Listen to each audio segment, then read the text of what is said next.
34-year-old Matthew Ponomarenko will spend the rest of his life behind bars for the fatal beating of his 5-year-old son with a baseball bat in 2021.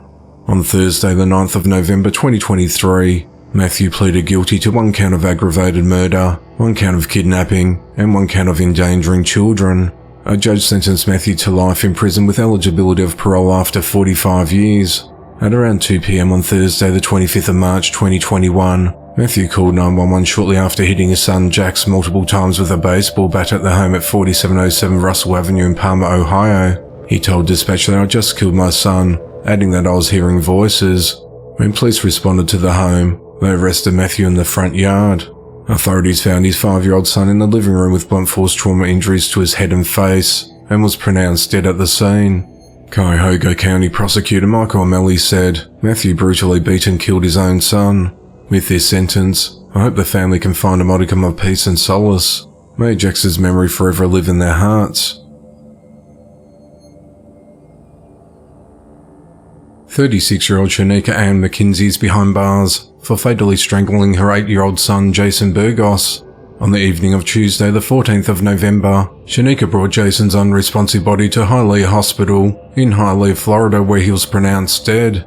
A medical examiner's autopsy determined Jason had died by strangulation. Shanika told police she'd been planning his son's death for several days and waited for him to fall asleep in the rear passenger seat of her car. She then used a tablecloth to suffocate and strangle him until he stopped breathing. Following his death, Shanika spent several hours driving around various parts of Miami-Dade County, running errands and making DoorDash deliveries with her son's body in the car. Miami-Dade Police Detective Andre Martin said, "It's very difficult to wrap your head around how a parent could not only plan to murder their child, but then after carrying out this murder go on about the day as if nothing happened. To drive around with their child's lifeless body and complete various errands as if nothing ever happened, it's unimaginable," he said. On the morning of Thursday, the 16th of November, Shanika was arrested and charged with first-degree murder. She later appeared in court at 1 p.m. that afternoon and was ordered held without bond at the Turner Guilford Night Correctional Center. Authorities said that Shanika was homeless and had moved to South Florida last year with her son from Missouri. The child wasn't in school and they were living in different extended stay hotels. Relatives said that Jason's father died a few years ago. The investigation into the matter continues. A 42-year-old man is behind bars for fatally beating his 45-year-old girlfriend. Authorities said that on Monday, the 13th of November, Martin Yates beat his girlfriend to death in Detroit, Michigan. Investigators said that he then placed her in his car and drove her body to Gratiot Avenue in Roseville, Michigan, near Interstate 94. At 11:15 p.m. that night, police responded to that location on multiple reports of a disabled vehicle on the side lane, where they found Martin passed out with a fistful of hair and he was covered in blood. They also found his deceased girlfriend's body on the floorboard area of the front passenger seat with severe trauma to her head and face. Police have not released the identity of the female victim. Martin was arrested and charged with second-degree murder and is held at the Macomb County Jail without bond. If convicted, Martin faces up to life in prison. Macomb County Prosecutor Peter Lucido said, "This is a stark and tragic illustration of the severity of domestic violence.